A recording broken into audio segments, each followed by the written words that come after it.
हमके न बोली तोर आज के लभरी रे, हम तो हई रंगदारी रज भरी रे। रात भर नाचू दूसरा के छोड़ खाली हमारे के ताकू। हमके न बोली तोर आज के लभरी रे, हम तो हई रंगदारी रज भरी रे। रात भर नाचू दूसरा के छोड़ खाली हमारे के ताकू। ओइले तू भोरा धइले धइले उ कोरा रात भर में रोवा देले बा। राजी भराजी के लइका ए जाने नारा लिखवा लेले बा। राजी भराजी के लइका ए जाने नारा लिखवा लेले बा।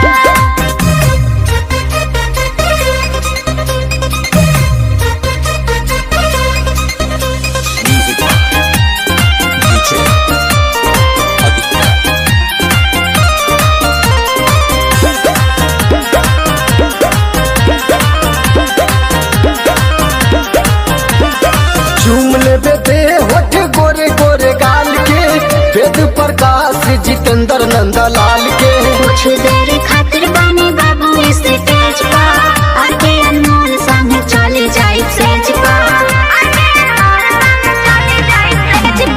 चूम लेबे दे होठ गोरे गोरे गाल के, वेद प्रकाश मुनील नंदलाल के।